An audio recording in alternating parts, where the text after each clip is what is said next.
여러분들 혹시 난중일기 아시나요? 임진왜란 당시에 이순신 장군이 쓴 일기인데 이 일기가 굉장히 유명하잖아요. 그런데 이 이순신 장군처럼 자신의 군생활 일기를 쓴 사람이 있습니다. 바로 박계숙.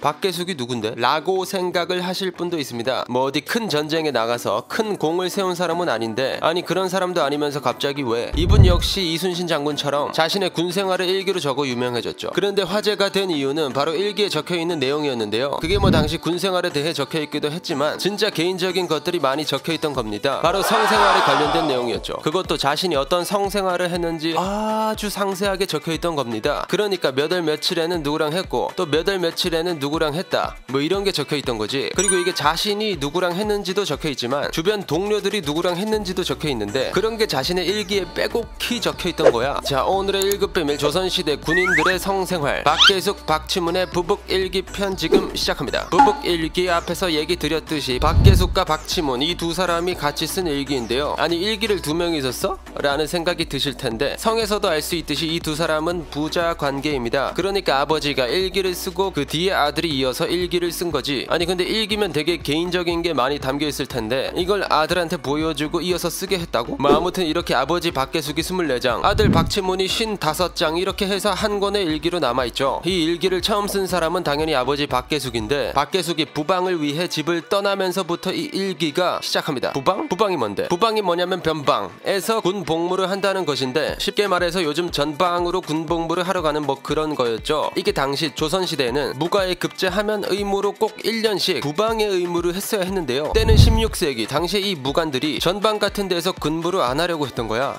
아니 누가 하고 싶겠어. 뭐 그러다 보니 이 칼이나 뭐 활 이런 무기들을 쓸 일이 없었던 거지. 실제로 당시 무관들은 하인에게 칼을 들게 하고 다녔다는 이야기가 있을 정도였다고 합니다. 쉽게 말해서 군기가 빠졌다 이렇게 볼 수 있었던 거죠. 그런데 이런 상황에서 항상 문제가 됐던 게 있었는데 바로 여진족. 실제로 임진왜란 직전 여진족의 이탄계라는 사람이 난을 일으킨 적이 있었습니다. 그러다 보니 이 전방의 사람을 의무로 보내서 관리를 했었어야 했던 거였죠. 이렇게 이 박계숙 역시 변방으로 떠나게 되는데 그때부터 이 부북일기를 쓰게 된 겁니다. 그럼 이 부북일기에는 도대체 뭘 적었던 건데, 뭐 본가인 울산에서부터 출발해 근무지 회령에 도착하기까지의 벌어진 사건, 뭐 군복무 생활, 그리고 이게 가장 중요하죠. 바로 성생활 이야기. 이 성생활 관련된 게 아주 상상을 초월합니다. 뭐 이건 차차 이야기하는 걸로 하고, 이 일기의 시작부터 이야기를 해보자면 처음은 당연히 울산에서 회령으로 출발하는 것부터 시작하는데요. 이 회령이 어디냐면 함경북도, 그것도 저기 위에 있는 곳입니다. 울산하고 거리를 보면 거의 대한민국 맨 밑에서 맨 위까지 가야 했던 거였죠. 실제로 이 기록에 따르면 가는 데만 거의 3달이 걸렸다고 합니다. 와, 1년 군복무 하려고 3달을 가야 돼? 뭐 당연히 걸어서 가는 건 아니고 말을 타고 가기는 했고 나라에서 숙박을 해결해 주기도 했다고 합니다. 물론 전부 지원을 해주진 않았죠. 뭐 아무튼 그만큼 오랜 기간 동안 가야 했다 보니 그 사이 이 여자와의 진한 관계에 대한 이야기가 많이 적혀 있습니다. 박계숙이 약 10일 동안이나 머물렀던 곳이 있는데요. 그곳은 바로 경성. 아니 가는 길도 바쁜데 뭔 10일이나 여기에 있어? 라는 생각이 드실 텐데 이때 왜 경성에서 10일이나 있었냐면 길을 가다가 너무 이쁜 여자를 본 거야. 이 여자의 이름은 애춘. 당시 나이가 20살이었죠. 근데 이거 사나이가 돼가지고 이걸 그냥 지나칠 수가 없었던 거지. 그래서 그 여자한테 작업을 걸었던 거야. 그런데 이 여자도 박계숙이 마음에 들었는지 같이 놀게 되는데 뭐 밤늦게까지 숙소에서 술도 마시고 얘기도 하고 했던 거죠. 그런데 중요한 건 이 애춘과 박계숙은 잠자리를 가지진 않았습니다. 아니 마음에 들어서 작업도 걸고 했던 거 아니야? 여자도 마음에 들어 했다며. 그게 이 박계숙은 신념이 하나 있었는데요. 바로 변방에서 근무하는 동안에는 여자를 가까이 하지 않겠다, 뭐 이런 신념을 가지고 있던 거지. 그럼 애초에 작업을 걸지 말았어야 하는 거 아닌가? 뭐 아무튼 그렇게 잠자리는 가지지 않은 채 잠에 들게 되죠. 그렇게 다음날 박계숙이 눈을 떠보니까 어제 같이 놀았던 애춘이 다른 여자를 데리고 와 있었는데요. 그 여자의 이름은 금춘, 16살이었죠. 그런데 이 금춘이라는 여자를 보고 박계숙이 진짜 깜짝 놀랍니다. 아니 금춘이라는 여자가 진짜 너무